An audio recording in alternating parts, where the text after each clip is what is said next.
Hi, welcome to today's video. My name's Paul. So today going to be watching me doing a landscape painting, and also going to be talking about something that I don't often talk about on this channel. It's a change in the sort of art world that some people are predicting will significantly alter how art is sold.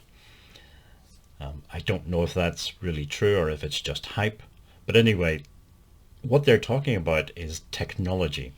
And the technology is called blockchain. And there are also things called NFTs, or non-fungible tokens. So what is all of this blockchain and NFTs? It's all related to digital art. Now, digital art has always had a problem compared to more traditional art, like watercolor or oil painting or sculpture or whatever. In the art world, especially when people are spending lots of money on art, a couple of things are very important. First of all, authenticity, and also ownership. So if you spend a lot of money on a painting, you want to know that that painting is an original painting by a specific artist, or a sculpture by, somebody specific.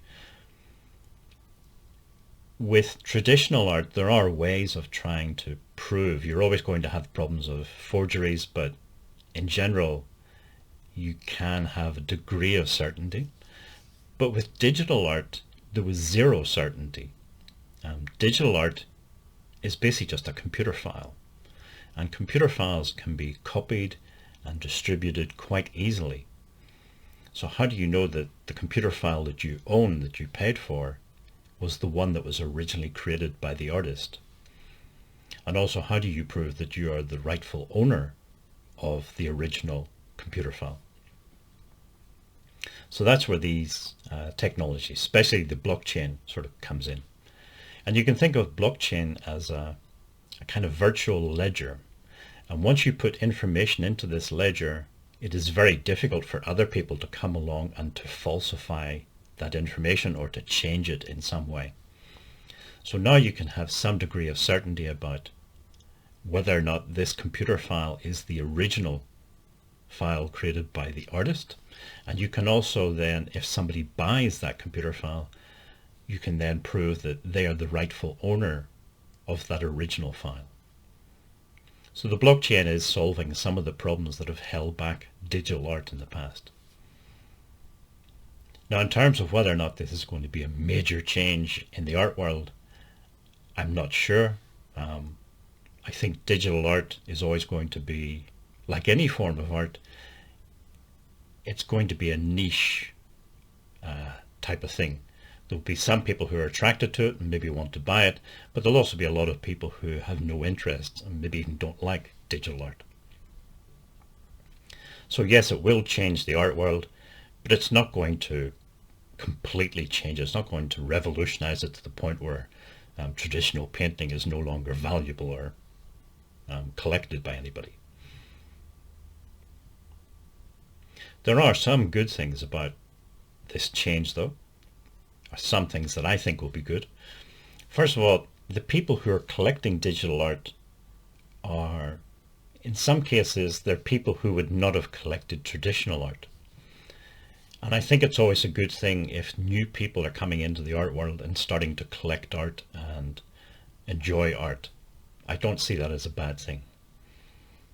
Also, there are now some artists who are beginning to make money from this whole NFT world.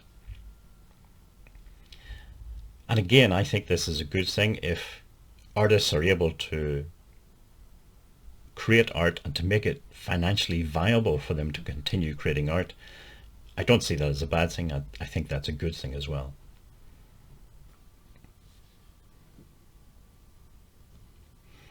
If you are someone who likes to create art and maybe sell art, these NFTs are something worth considering because it's a completely new market, and people who get into new things early have a better chance of success than people who come along maybe 2 or 3 years later.